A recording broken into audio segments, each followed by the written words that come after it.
Yo, what's going on, guys? It's the one, and we are back with Etheria Restart. So today we're going to be breaking down and just going over the skills for the two brand new SSRs coming to the game later today, with that being Batsby and Ninfoniel.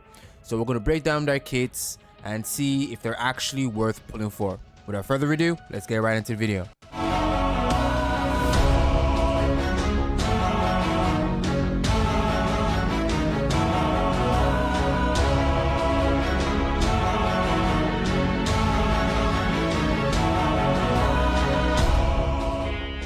Alright, so before we get into the character breakdowns, I have to also say this for the people who lack common sense, specifically in the Etheria Restart Reddit. I don't know what has happened to the Etheria Restart Reddit. For like the last month and a half that I've been kind of inactive and kind of super busy, I haven't really been on as much, so I've been out of the loop for most things anyways.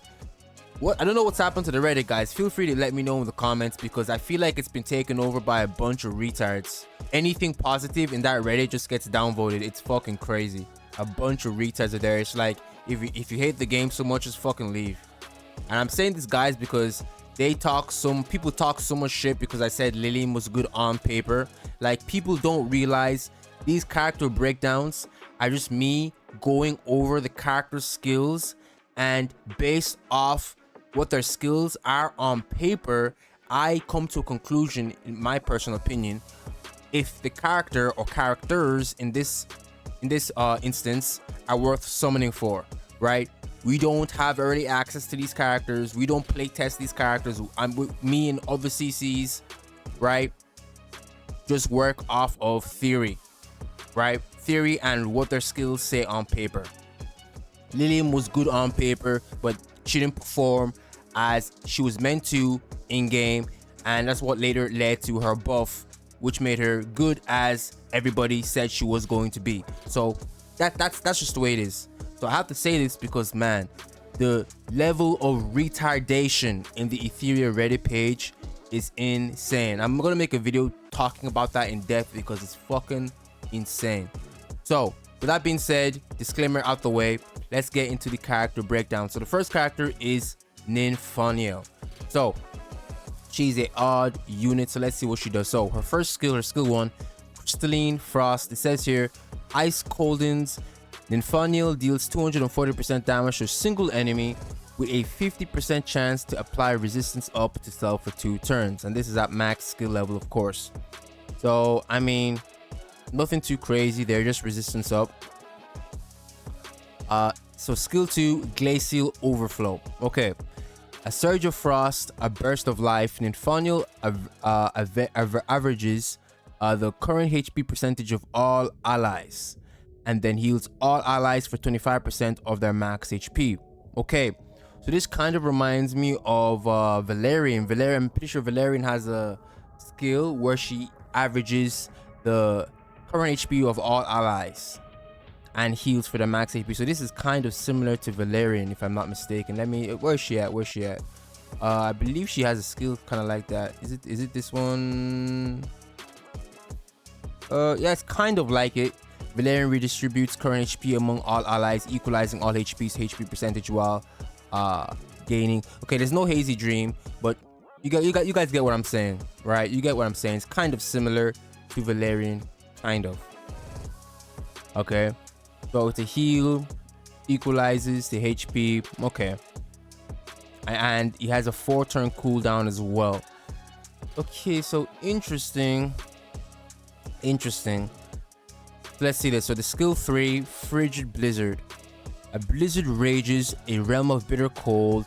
Ninfoniel applies a 2-turn attack up of 40% and 1-turn immunity. And if the immunity can't be inflicted with any debuffs, cooldown increase, or turn meter reduction. And to all allies, as well as a 2-turn rune bloom, right? And it says here that the rune bloom absorbs an equal amount of damage, increases attack by 40% while active. So I think this is a separate attack buff, by the way. So this is 2 attack buffs. This is really, really strong. equal to 25% of her own max HP. Okay, so basically the way I understand this, right? Let me read the rest of it first. So equal to 25% of her own max HP, and the duration of these effects is increased by 1 turn for the main target. Okay, so the way I think this works, based off what it's saying here, is that she gets a shield, right? And the shield scales off of her HP, right? And the shield also gives you a 40% attack up for 2 turns. And she also obviously applies a 2-turn attack up on top of that. So this is basically an 80% attack buff with a shield. And she also has immunity as well. So her shield also gives you immunity. So it's kind of similar to where's the boy? Hellkid, because Hellkid's shield Tribe Barrier has immunity as well. So you're immune to debuffs and stuff of that nature. So she's a mix of Valerian and Hellkid. That's basically what I'm seeing, but she's basically a better Hellkid used with a Valerian. So I really like the shields. To be honest with you, the only thing that kind of makes her worth it is the fact that, okay, she has the skill 3. It's definitely her skill 3, and it's a 4-turn cooldown as well. Her skill 3 definitely looks really good. Yeah, skill 3 definitely looks very, very good, and she's gonna definitely help you for Rengokutsu. But like I said, skill 1's kind of trash, right? The skill 1 is absolutely trash. Skill 2, kind of whatever. Like, I mean, it's kind of it's just a different variation of what Valerian already does. But like I said, I think that was on Valerian's skill 3. So, but this is on her skill 2. So it's kind of different. But this is kind of mid, and then her skill 3, like, this is where like the value is. So I think if you want someone that can provide the buffs, the immunity, and the healing as well, she's gonna be a really, really solid unit. And I believe she's gonna be, actually, I was gonna say she's gonna be our first healer or first limited healer, but now that would have been wrong because we got Fusho earlier as well. Yeah, but yeah, for the most part, anyways. Let me just show you guys. Yeah, I mean, Fusho doesn't. Yeah, what am I saying? Fusho does heal. I'm tripping. But yeah, Ninfoniel is a solid unit. She has a lot of utility in her kit. She's definitely going to be really valuable for PvE, right? She's going to be a PvE monster to help you guys clear Rengokutsu specifically and other game modes. So let's go into Batsby, the boy Batsby. So I'm sure it's obvious to see that Ninfoniel is going to be support. So that outrightly gives her a lot of value. So I'm pretty sure Batsby is a DPS. So right off the bat, Ninfoniel are obviously going to be the better pick.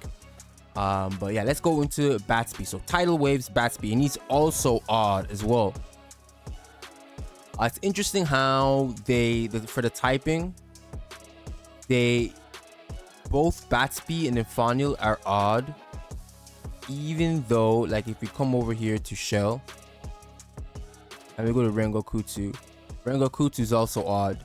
It's interesting that they didn't make them green, but I guess it's because Fusho was green, and what's her name, Huyan's green as well. So I think that's the reason why. But yeah, let's get back into it. So Batsby, let's take a look at him. So here he is. So like I said, he's odd as well.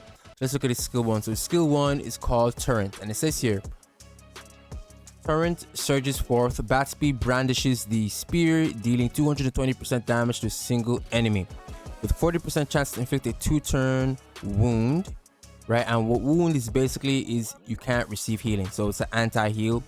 Tidal Surge, and Tidal Surge is basically his passive. It says here, every 1 debuff on an enemy animus, Batsby's damage to them is increased by 10%. If the target's affinity is countered by Batsby's, and they are the main target of the skill damage dealt. Damage dealt is increased by 30%, stacking up to 6 times. So this is a lot to unpack. So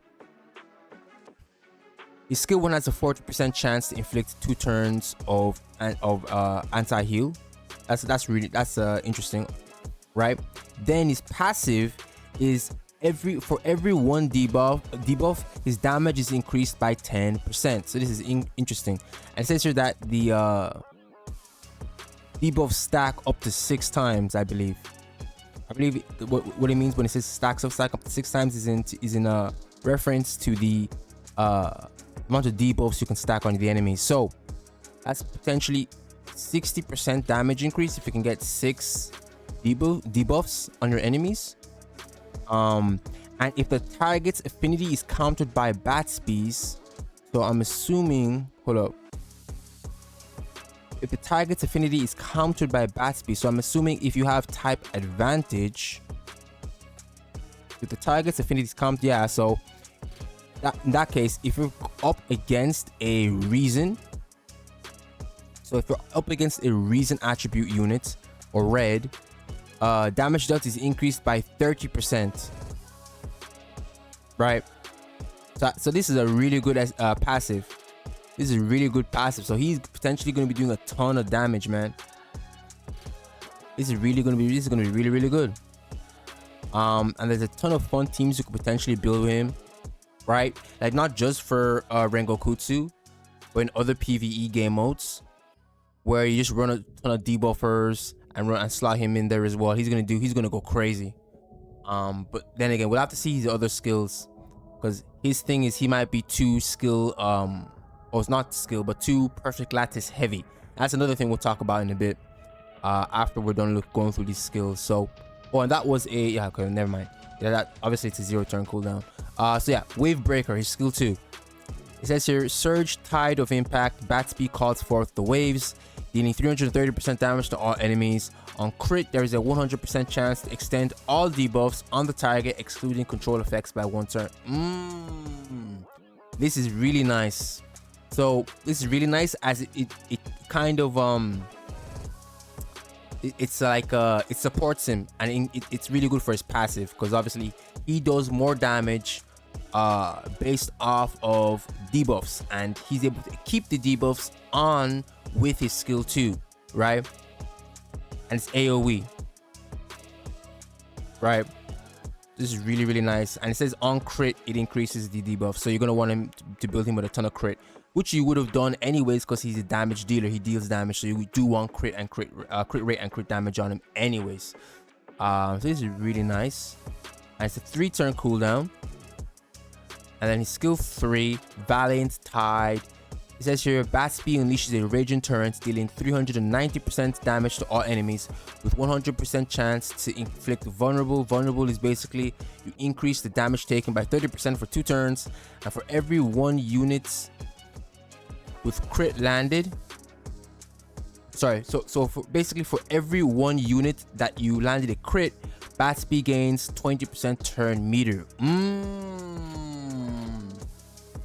This is really, really good. So for every crit landed, he gains 20% turn meter. Yo, this is really, really nice, man. And it's a 3 turn cooldown. Yo, this is really, really nice. So obviously he's a damage dealer. Now if I'm looking at both of Batsby and Ninfoniel, I feel like it's the same situation that we had with the last 2 RGB units, that being Nahor and Fusho, where people said Nahor was actually the better unit on paper. People thought Nahor was better than Fusho until after we play tested them. Fusho was actually the better unit, and you see more people using Fusho than Nahor, right? So this is why I also recommend you guys just take what I'm saying, what other content creators say, with a grain of salt until we play test these characters, right? So wait a while. Don't just pull the second that the banners go live, right? Wait a while until we've actually play tested these units. right? And you have some concrete data to work off of. I'm not trying to lead you guys astray like some retards on the Reddit page try to say. But yeah, so looking at Batsby and Ninfoniel definitely seems to have more value because she is a support, of course. And I feel like her healing attributes are gonna do really well, especially with the shield. This shield is really strong. Like this S3 is bonkers, right? This S3 is bonkers. It's definitely the highlight of her kit in general. S2, S1's whatever. S3 is where it's at with her. So out of the two, right? Out of the two, I feel like she's gonna be less skill point reliant. That's mainly because only thing you really need to work on is getting like her skill 3 leveled. Where with Batsby, because he's a damage dealer, I feel like you're gonna want to level up his skill 3. You definitely want to level up his skill 2 as well, because this is what's gonna extend the debuffs, so he can do more damage. And then here, I feel like I don't know. I think the skill 1 is debatable, but me personally, if I was gonna summon for, or what I would be summoning for both of them, obviously, but if I was gonna summon for Batsby, I would level up this skill 1 as well, because landing the debuff on your skill 1 is gonna be huge. Then you can extend it, do a ton of damage. Like, so I feel like Batsby is definitely going to be way more skill reliant. You're going to have to level the skill 1, skill 2, skill 3. All 3 need to be leveled, right, for him to perform optimally. Where I feel like with Ninfoniel, you could get away without leveling up the skill 1. The skill 3 is the only one where I say you could take up to like level 4. And then skill 2, potentially, maybe level 3, maybe level 4, but you don't really have to. But yeah, she's definitely way less skill reliant. So I definitely feel like in this game, supports are going to carry much further than DPSs, in my opinion. Right now, anyways, because we have a ton of DPSs already in the game, that there's just no point summoning for another DPS when you can beat Rengoku 2 already without Batsby. So Batsby isn't going to be as important as you might think he might be. Like, if you go and look at the teams right here, people are beating Rengoku 2. You can see here, we got Lilium, Yeli, the Ting, Lilium, Yeli. That's basically all I'm seeing here. Lilium, Yeli, Ting, right? Lilium and Yeli are light dark units, and there's also Viper as well. So Lilium and Yeli are light dark SSR units. So, but at this stage of the game, you should have enough pulls farm to at least have one of them. So you should have at least one DPS covered. And even if you don't have either Lilium or Yeli for whatever reason, maybe you're new, you have the Ting, and the Ting is still insane, right? He's still insane for PvE, that is. So yeah, you have your options. So I definitely think your priorities should be on whoa, wrong place. I definitely think your priorities should be with where's she at? Ninfoniel, right? I definitely think she's definitely more worth pulling for, in my opinion. So obviously you guys know me. I obviously for content I'm gonna pull both. I'm just gonna do it. I'm gonna pull both to have them on the account for just for whatever reason. I have both. I'll definitely be focusing more on Ninfoniel, definitely. So with that out of the way, I want to take 2 seconds to just talk about the double banner thing, because just to shut down some people who think that, oh, the one is shilling. I ain't a shill, right? I ain't a shill, right? So it's nice that the devs are releasing a, solution to Rengokutsu. Obviously, say what you will. Oh, creating a problem to sell the problem, like some people say. But, you can beat Rengokutsu without them. They just make it easier. Let's be crystal clear. You can beat Rengokutsu without Batsby and without Ninfoniel. They just make it easier. Specifically, Ninfoniel makes it much easier. Batsby 2 kind of, right? So you don't need them. You really don't need them. Especially like me, for instance, I definitely don't need them. I'm just pulling them so I can potentially run them in other team comps and other content that isn't for Rengokutsu, personally, for me. So, but however, with that being said, I don't agree with them dropping a double SSR banner. I don't agree with that because not many games do this with every time they just drop double SSRs. Like they did it with Nahor and Fusho. I didn't agree with it that time, and obviously they're doing it again with Batsby and Ninfoniel. It's like release one character at a time, right? If you're gonna do a double release, do something similar to what they did with Lilium, to where if it's a premium character, just add the make the second character just be like a SR unit, right? Make the second character be an SR unit. Not every character has to be an SSR, because I'll be real, the perfect lattices are hard to come by, especially if you spend money. It's still super hard to come by, but the evolution lattices, or the purple ones, are more, you know, you have a ton of them, because you get I think it's like multiple a week, right? So I don't agree with the double SSR thing. If you're gonna release two characters every month or whatever, make one SSR and then one SR every month, and that'll keep things going, because the economy is kind of shit, right? The economy is shit. It hasn't been solved just yet. Like I've said in my last Etheria Restart video, the devs are working on it, but the economy is the issue right now. Perfect lattices are scarce. That's why most people will be skipping both Batsby and Ninfoniel, right? Because they don't have the perfect lattice, right? So there's no point in even summoning for these characters, right? Because if you summon for them, they're just going to sit in your box, right? Until one day you potentially have enough perfect lattices to level their skills up. So, like I said, I'm not a fan of the double banner. The economy is kind of fucked, so it is going to be super hard. And although that they give us so many, although